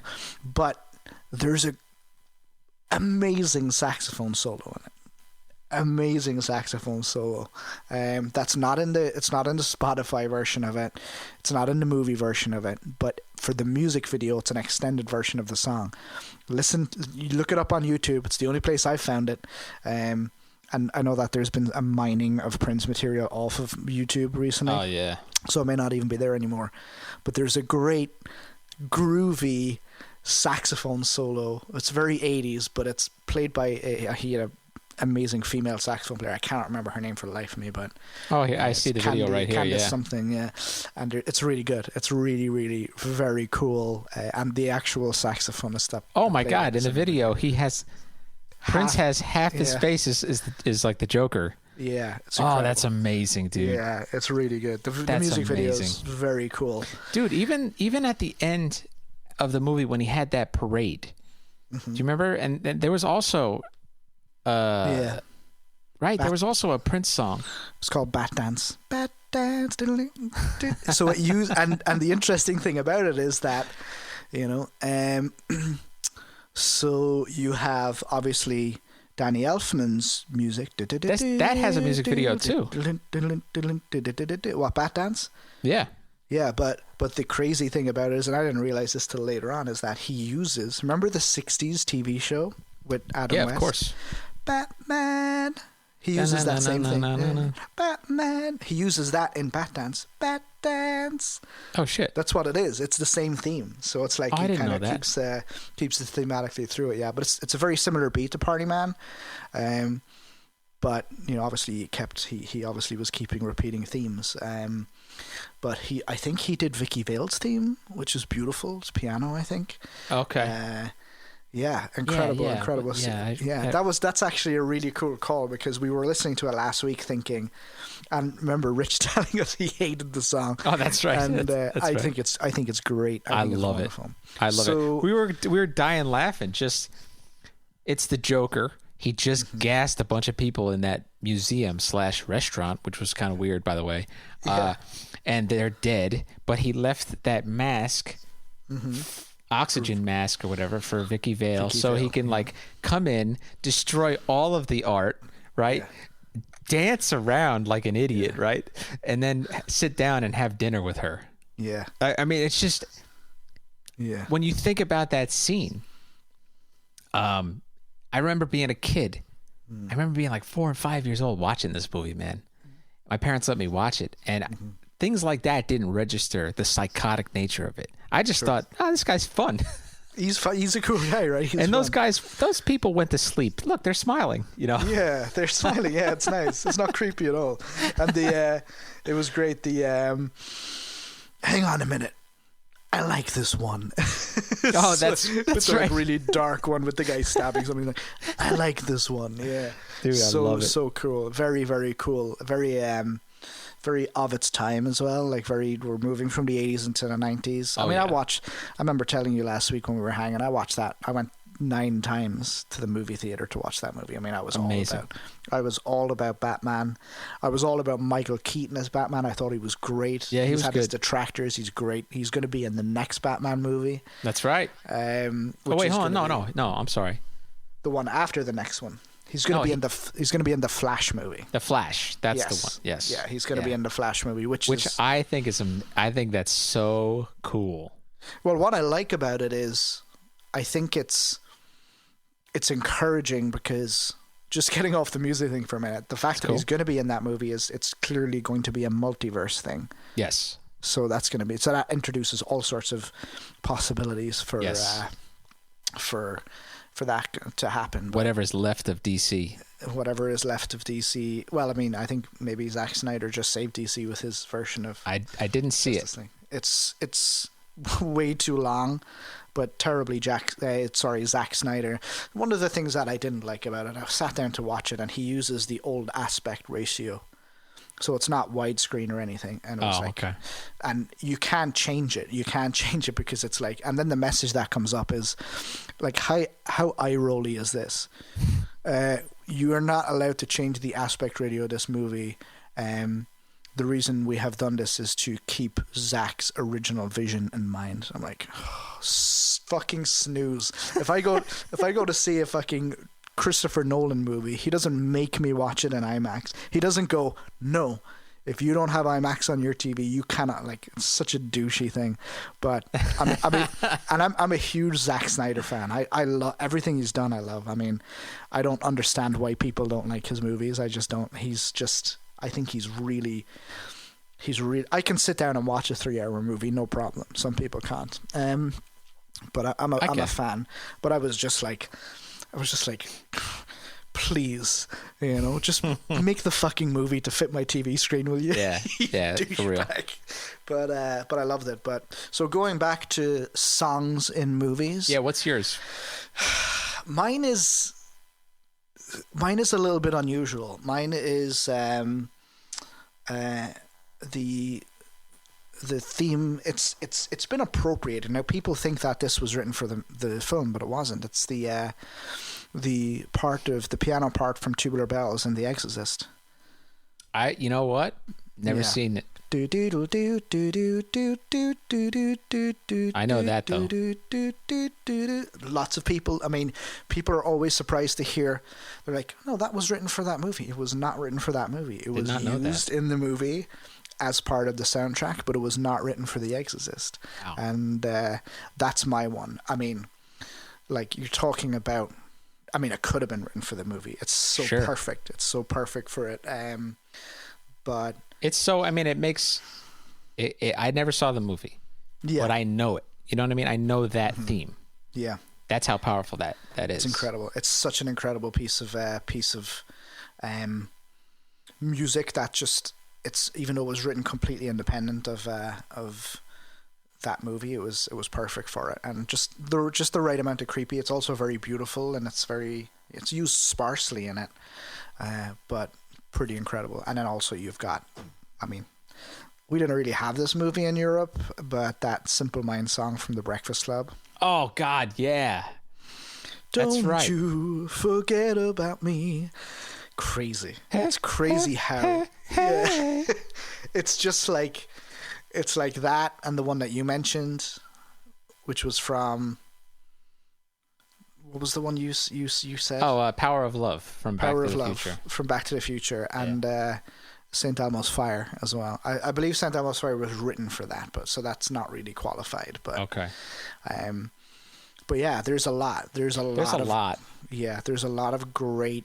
Oh man, I remember Home Alone, and I remember. There's a scene where he goes to the supermarket by himself, I think. Or no, or something. He's doing shit. And then I remember this. No, this is what happened. He's doing he put the shit on his face, you remember? And it burned. And he went, ah, but it's do do do do do do do do do, right? I've been dreaming of a while. Now, if you keep listening to that song, right? There's like a yeah, like the next. I guess it's the. It's amazing. It's the Drifters. It's the Drifters, yeah. It's the Drifters version, which is, I think, the best version of that song. Yes. Even though I'm not a huge fan of Christmas music, I think that's pretty much one of the better ones. And what was the other one I was thinking? Rocking around the Christmas tree. That's another good one. There was another one I was thinking of, another great song that was very much like part of the movie. Oh fuck, I can't remember for the life of me. Home Alone, you mean? No, it was a different movie, but it was a song in the movie that was just din, din, din, din, din, din, din. Yeah. Risky Business, right? Risky Business, yeah. That's right, yeah. Very, very, yeah. I love that. I love when those two art forms meet. I mean, I didn't like the movie. I did not like the song, but the two joined together, it's pretty cool. It's. I mean, you know what, dude? This is what's great. It's like movies can make music good too. Mm-hmm. So like the way that music made, like real fast, just to swing back to Star Wars, when they were filming that, those actors, especially Alec Guinness, who played Ben Kenobi, dude, they were like, what the fuck is this shit? What the fuck is a Wookiee? They're walking around like, you know what I mean? They had no idea. They thought it was a joke. And most of them, like Luke and Leia, were young actors. So it's like they were just happy to be working in a film. But they're thinking like, yeah, but this is like, what the fuck are we doing? Yeah. And Alec Guinness, of course, was like a theater actor. So to him, this is bullshit. When they saw the movie, though, they were like, oh my God. And I actually think the music was 50% of that delivery of that story. Absolutely. And I think I remember watching a documentary of the original Star Wars movie, where they were, like, the movie was edited, all the visuals were done, the script was done, the movie was complete, and it was still complete garbage. And then they watched it with the film, the music behind it, and the studio. I think there was literally a day where the studio guys, the guys that had paid for it or whatever, said, "All right, let's watch this movie now with the music," and they were like, "Different movie, it's great, we love it." Yeah, amazing. It's amazing. Did you know? By the way, little tidbit. Did you know that, like, and I could try to look up how old he was, but did you know that during the filming of A New Hope, that was the first one, right? Mm-hmm. George Lucas had a heart attack, like a bad heart attack, and they had to like stop. And it was a thing of like they had to keep asking for longer production time, more money. Like it stressed him out. He almost died basically making that movie. It's crazy, it's crazy. It's crazy. But I mean, what a legacy! I mean, it's the king of movies. Yeah. I mean, Star Wars is I mean, you put together, and people try to get all fucking airy-fairy and artsy-fartsy about movies. Like, what's your favorite movie? Oh, you know what? I do it. I'm like, oh, Lincoln is my favorite movie now. And it's my favorite movie. But fucking Star Wars is still a great movie. Oh, yeah. Yeah. If it's on, So this concept of like, obviously film, music makes film better, but I do think film could make songs amazing. Yeah. Even if you don't like the song. Mm-hmm. So here's like, I just thought of one.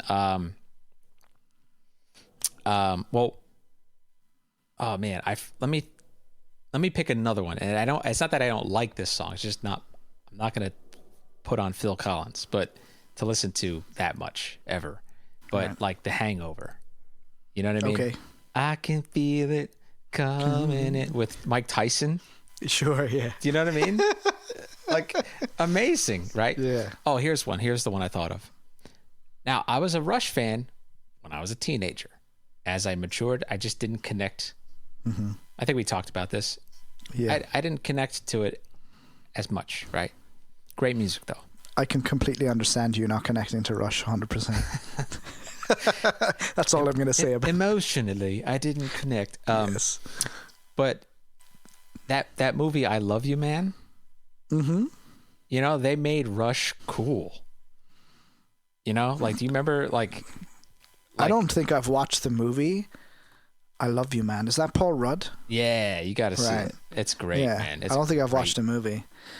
There was another one I was going to say there was something else. Oh, actually, interestingly, just going back to the movie Dune that I watched, the movie was actually, the music was done by Toto for that. For real? Just a little bit of interesting. Oh, I didn't know that. Yeah, trivia for you, but I don't remember what you were saying, but what you said a minute ago triggered something in me, and I cannot remember what it was for the life of me. Making songs cool, basically. Okay. We talked about this on another episode briefly, but I agree with that in most cases, but the converse is also true. And the greatest example of it for me, and you might be able to come up with an example while I'm talking about this, is The Eye of the Tiger. Oh, yeah. Which is a wonderful song. Yeah. It's actually a very, very good song, ruined by how it's used in a movie. Because it's used for the montage scene in a Rocky movie where he's preparing. And like the only thing I think about when I think about Eye of the Tiger now is fucking Carl Weathers and Sylvester Stallone homoerotically hugging on a beach, because in like tiny shorts, but if you listen to it's a great image, yeah. But if you listen to the song itself as a standalone song, it's fucking brilliant. It's a brilliant song. Yeah. The piano chords are beautiful. The guitar is wonderful. The drum beat, it's like that came out though in a time when they didn't. That came out right before music videos hit. Like, they were music videos, but they weren't like productions. So go watch that music video, and immediately you'll go, you know what? That band needed that movie, because the music video, with you. Yeah, those guys did not like. It's terrible. No, they didn't know how to perform. You know what I mean? Like, meaning they didn't look the music. The music is absolutely great. The singer, great. But you watch him, you're like, oh, Buzz, your girlfriend, woof. You know? Yeah. Like, but no. We should do an episode on music videos next, I think. Yeah, that would be cool. That's a good one. We'll do our but you know what's top funny 10. though? If it's prior to 2010, I wouldn't. I'm sorry. If it's after 2010, I probably won't know it. I have not seen a single music video, I don't think, after 2010. Yeah. I think the only way I would have watched a music video after 2010 would be if I'm learning a song for a gig and I don't have it on Spotify. Like, if it was pre-Spotify Taylor Swift for a wedding or something. Yeah, that's right. I remember those days. Oh but, my God. Yeah. We should definitely do that. But I can't think of another. Actually, there's one more, which is kind of topical, really, because it's about somebody that we're going to have in the on the podcast soon. There's a movie called My Sister's Keeper. Okay. Cameron Diaz. It appeals to a particular audience, but it's based on a Judy Picoult book about a sister who's basically saving her other sister's life or something like that, and one of them's dying of cancer. But our next guest, Edwina Hayes, had a song on it called "Feels Like Home," which is a cover of a Randy Newman song. I think I got the name right. Randy Newman, right? That's the guy. That's the music. You got a friend. That's right. Yeah. So he wrote it out. If you listen to the song, you'd be like, "That's Randy Newman." Wow. She did a cover of a Randy Newman song called "Feels Like Home," and it was a song that was in a movie that's just immediately identifiable. It's like it's Google identifiable. So you put in "Feels Like Home" and it comes up "Feels Like Home," My Sister's Keeper. It's wonderful. It's used beautifully in the movie, and it's a bit of a weepy one, but very, very cool. And Edwina, who sang it, is going to be on the podcast next week. Awesome. Yeah, she's great. Looking forward to that. That's another really significant, a song where the movie helped the song and the song helped the movie. That's kind of what you mean, right? It's like Yeah, the without a doubt. symbiotic, the symbiosis of, Oh my God. you know. Oh my God, you just reminded me of we could talk about this. I have a whole bunch of podcast topics that I have a list of things, but we'll do a part 2 of films. There's just too many. Too many. I think you're going to love I know you got me into this guy. You're going to love this one. Once. Yes. We have to talk about Glenn Hansard. Mm-hmm. So, if you want a really good, moving, the perfect blend of music and narrative, because it's also a musical, right? And it's about a musician, and it's just the perfect encapsulation of those two things. You got to go watch Once. I agree. And I'm not saying that I'm not biased here because it's an Irish movie. Maybe I am a little bit, but the interesting thing about watching Once for me the first time was, and I didn't watch it for it was out 3 or 4 years by the time I got around to watching it, and I was like, Jesus, I should really watch this movie. Is that I knew of Glenn Hansard from a very young age. I mean, he was in a very, very, very famous band in Ireland through the 90s called The Frames. Mm-hmm. Excellent band, good rock band, you know. There was a very kind of Irish. I'm going to give you the crotch view again. I got to unlock my computer again. Sorry, but there was a very set genre of Irish rock in the 90s. That they were a huge part of that movement, and great songwriter. But then he obviously starred in this movie with Marketa, and they really did a good job, I think, of number one, communicating the awkwardness of like meeting somebody and, you know, kind of developing feelings for them, and, you know, it's super kind of awkward, and like he meets her kid and her friends and all that. That's and right. Then also the kind of, and then conversely for her meeting his friends when he brings her to like the session that he has with us, you know, and it's very well encapsulated and just very authentic. That's one of the things that fucking song chokes me up. Yeah. Falling Slowly. It's beautiful. Slowly. Yeah, I mean, beautiful. And the way that they did it in the movie was they were just in a music. Well, first of all, they open with him as a busker on the street with his guitar case open. Sure. Right. People getting robbed by some junkie. Dude, but he robbed by a junkie, right? He did, but that performance though, and that was the performance. Yeah, it was. Was the performance. Yeah. He was singing with everything he got, everything he had, man, at that moment.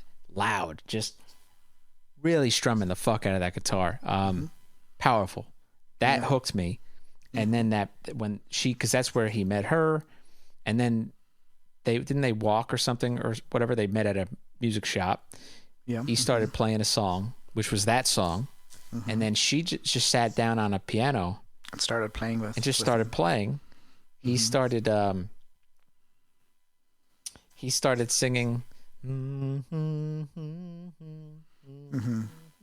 right? The next pass of that, she starts harmonizing, and they just started playing together. I mean, like, obviously he gave her music.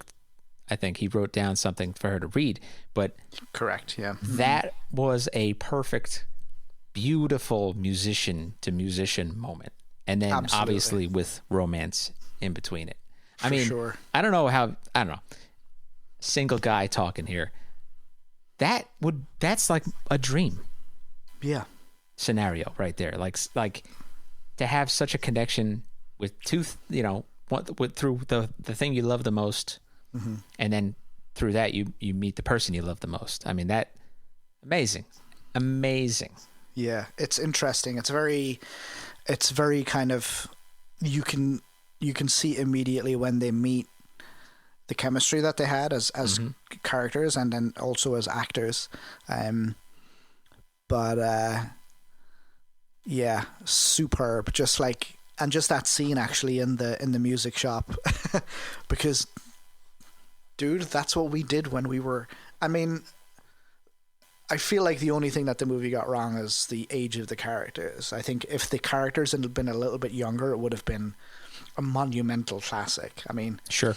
like Glenn was well into his 30s by the time that movie came out, and it was like, oh, you're a little old. Yeah, you know what I mean, it was kind of weird. I like it though.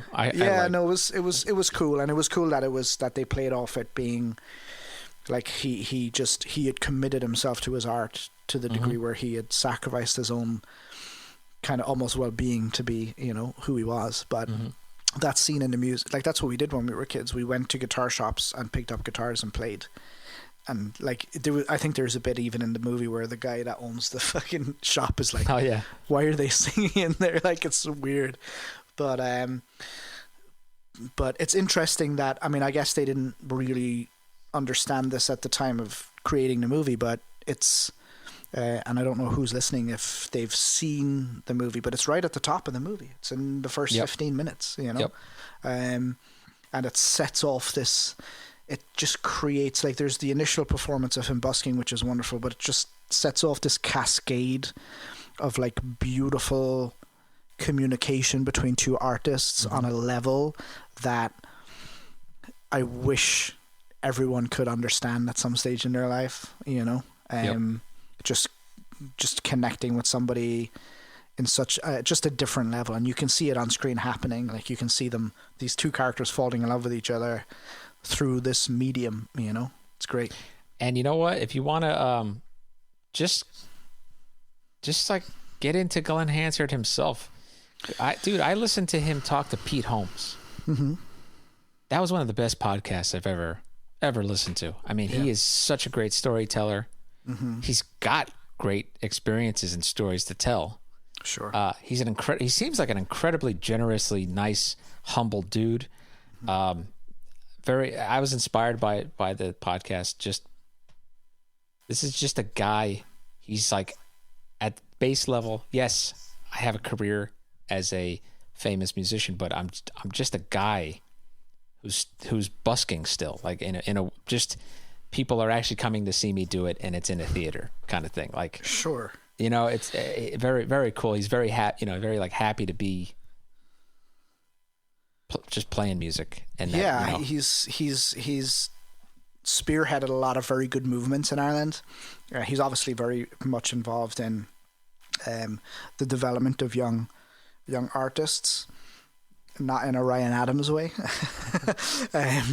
in a kind of honest and good way. But he's also a bit of an activist, and he does a lot of. We've got a very large homelessness problem in Ireland right now, and he does a lot of work for making sure those people are housed, and, you know, really using his art not as some sort of service to it, like lip service to fans. Look, I'm a good person. Like, he really he sacrifices his time, and he gives up his time to help people, and there's an authenticity, like the way that he lives his life is very authentic, and his music and his art reflects that authenticity. And I actually met him at Dublin Airport one time. Oh, nice. Yeah, I bumped into him at Dublin Airport. I was like, and he lives on a farm, and he was disgusting in like a tweed coat and fucking shit covered boots, and he was getting in a fucking, you know, those farm Land Rovers in Britain, you know, or in Ireland, they're like little rickety things.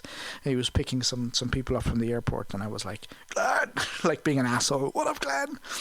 You know, and he's like, waves, you know. He's a very, very, very cool, down to earth guy. But I feel like just to kind of plug my country here, I feel like, you know, artists in Ireland, what it is you're not allowed to get too carried away with yourself, you know, by the populace. Bono. You know? I mean, the thing about it is that the interesting thing about Bono is that you would say that, but in Ireland, Bono is like, people just don't care. You know what I mean?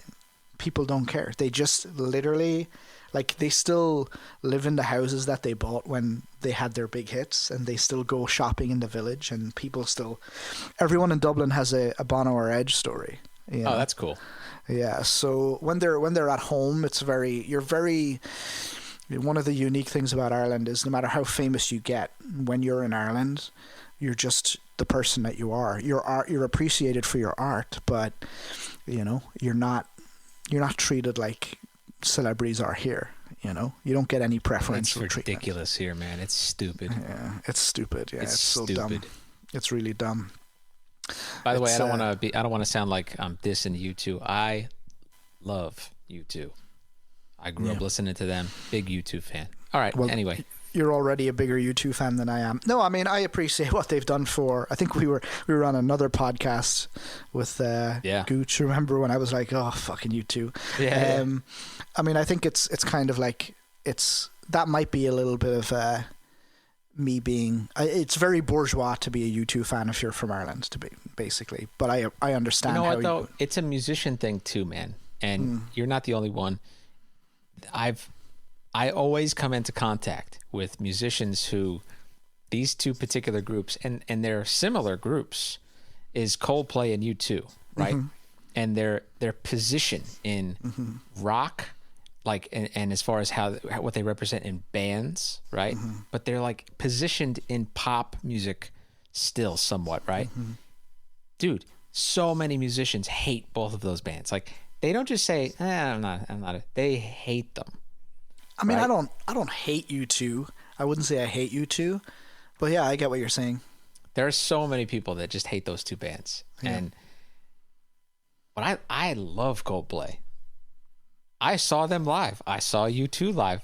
Great shows. No complaints. Loved it. So it's interesting. Yeah. You saw U2 live? Yeah, back in 2009. Nice. Yeah, it's pretty cool. My dad used to listen to the Joshua Tree when I was young.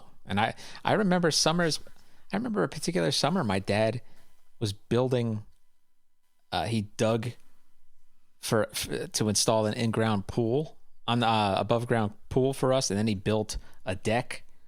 And there was just a lot of yard work happening. I remember playing out in the yard while he was watching me, and he was blasting Joshua Tree. So like Where the Streets Have No Name, Still Haven't Found What I'm Looking For, like all those songs. Yeah. So anyway, I bought him tickets, him and I tickets to go see them because he's a big U2 fan. So it was great. Yeah. Saw that at the old Giant Stadium right before they knocked it down. And it's quite topical actually, because I don't know if you remember this, but maybe you can. This is going to test the depth of your music/movie knowledge. Sure. U2, specifically Bono, but including U2, created.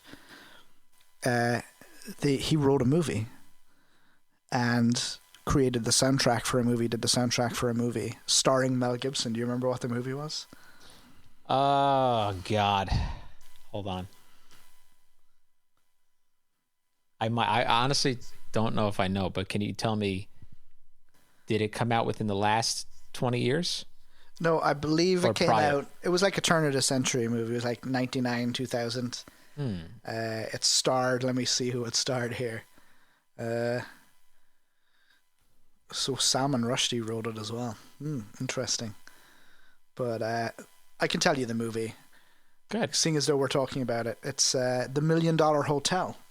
I never even heard of it. Yeah, crazy. It's crazy that we're talking about film music and we got onto U2. So glad, because I was like, what are we talking about here? Yeah, it popped into my head. I was like, didn't U2 create a film?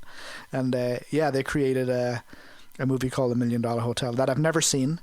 I would watch it. Just Bono and U2. Yeah, it had Mel Gibson, Mia Jovovich, and I believe Jeremy Davies from Saving Private Ryan, the guy that played Upham in Private Ryan. He's a good actor, but never seen the movie. But it's interesting. We got onto U2. I mean, you can't talk about an Irish musician without talking about Bono and U2. But yeah, they created film music as well. But I've heard it's terrible. So there you go. You don't really need to listen to it or watch it. But wrapping up the Glenn Hansard thing. Yeah, I got two. Hold on, I'm sorry. Yeah. I'm sorry. I have to say that I'm on Rotten Tomatoes. Dude, it's got like 25%. What, $1 Million Hotel? Yeah, tomato meter. Yeah. Yeah, it's not. When it came out, it wasn't a great movie. Although the audience score is 67%, so Oh, really? who knows? Very odd. Oh, Tim Roth's in it. Wow. I like Tim Roth. He's one of my favorite actors. I like the Peter Stormare guy too. I love him. He's great. So Glenn Hansard. Go listen to The Frames. Go watch Once. There was a Broadway musical made of it. Yep. Which was very successful. I don't know if it's still running. Well, I mean, nothing is still running right now, but I don't know if it was still running, but yeah, very, very cool guy, very interesting writer, and seemingly a good actor as well. Didn't they win an Oscar for that? They won some award for sure. Best song? They won some. I do remember him talking about that. It was because it was one of those things. They were like, "Holy shit! I didn't know that it was going to take off like this." Kind of thing. Yeah. It was. I mean, and quite rightly. I mean, the song is, and people always call it "Once." Play Once. Oh yeah. There's a song in it called "Once," I think, and that's not the right song. You start playing "Once" and people are like, "That's not the one I was talking about." Yes. Yeah. But no, it was very cool. It's a very cool movie. What did you think obviously you've seen the movie. What did you think about that sequence in the movie where they're recording their demo? What did you think of that? It brought back like such elemental memories for me. They go into the studio and they record a whole demo overnight, Yeah, it's different as a drummer, man. Yeah. My experience can't be simple recording. My experience recording as a drummer it involves getting there fucking early and doing setting up my kit and then them setting up the mics and then doing a sound check, and that's like 3 hours. You know what I mean? Yeah, that would be the most boring film sequence. You know what I mean? These people, they just sit down, take out their guitar, tune, they put a mic up, and boom, they're recording. Yeah. I would wish I could have an experience like that. I got to start playing another instrument or some bullshit. I can actually totally relate to it. One of my first recording experiences was 2 days in which we recorded 12 songs. Oh, I love those. 12 songs in 2 days. They were like two of the longest days of my life, but yeah, 2 days. And we recorded in Salon Studios. So, and it's interesting because when I was watching Once, I was like, I know exactly what that feels like. I know what it's like to be that excited to be going into a studio and recording material that you've written, and that's a great feeling.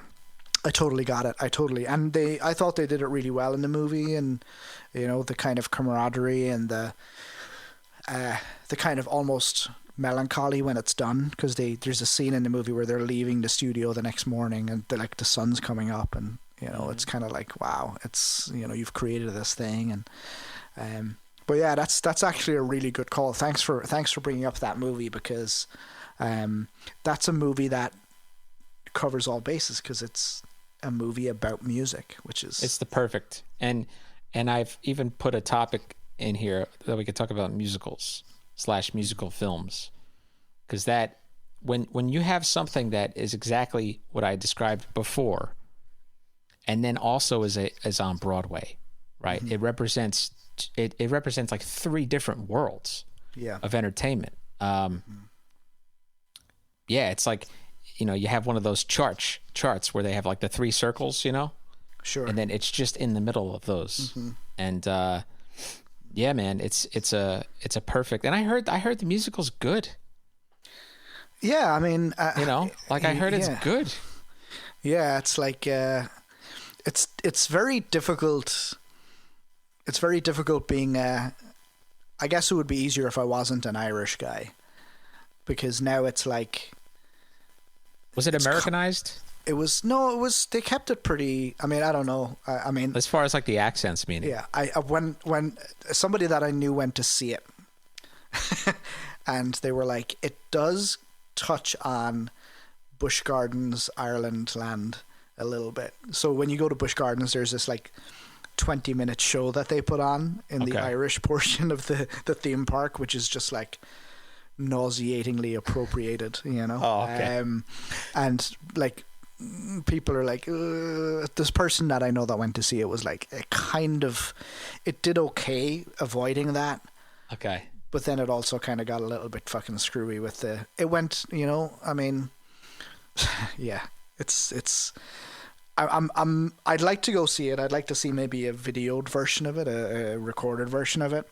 We could talk about this because what I like what you're saying is, and maybe you can agree, you could sum it up to musicals, they have to add fat to it.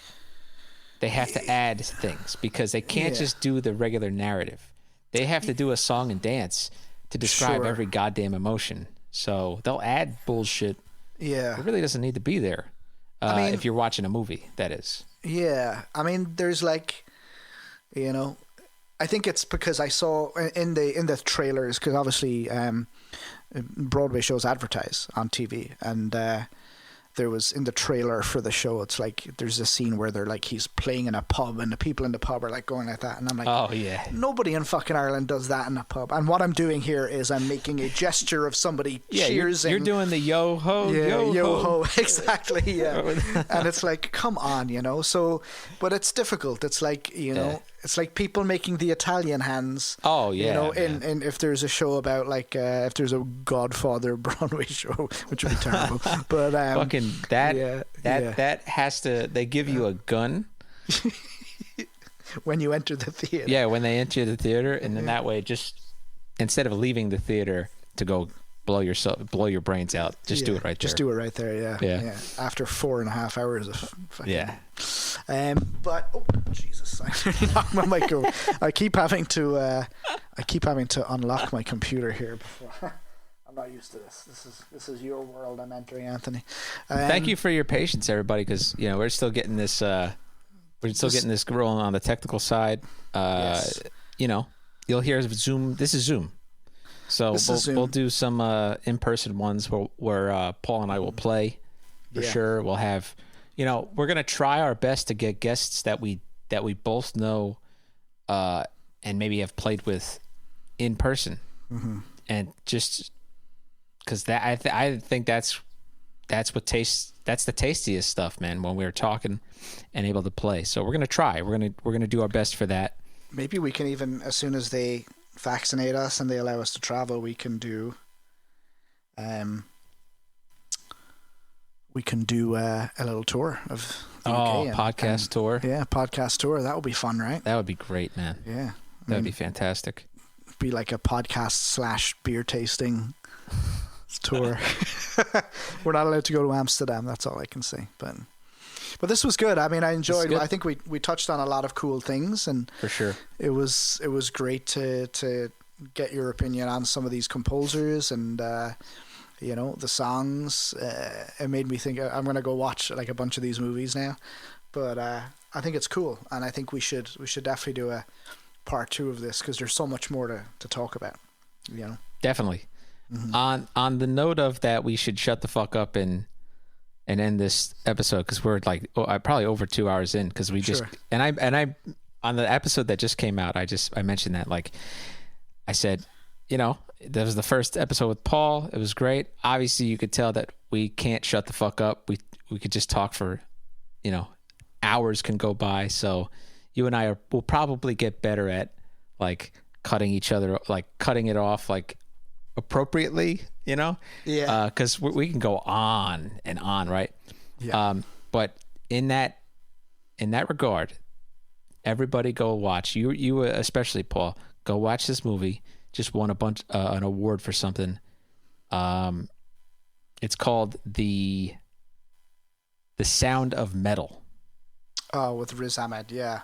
And I honestly, dude, I watched it maybe 2 months ago because it was on Amazon Prime, and I saw a drummer in the photo, you know, and it was great. It was amazing, and he's deaf. He goes deaf essentially. So, and it's a whole thing. He was great. I did not know that it's like winning awards and shit like that. It's like, you know, so it's in the Oscar hunt, right? Yeah, and he did great. And so let's all in the sound of silence or sound of metal, let's shut the fuck up and wrap this up. Sounds good to me. Great recommendation on the movie and the shutting the fuck up. And thanks. This was brilliant. Paul, thank you, sir. Yeah. And thank you, listeners. And thanks for tuning in. We'll have a lot more for you. All right, everybody. Paul, badum biz to you. Listeners, badum biz to you.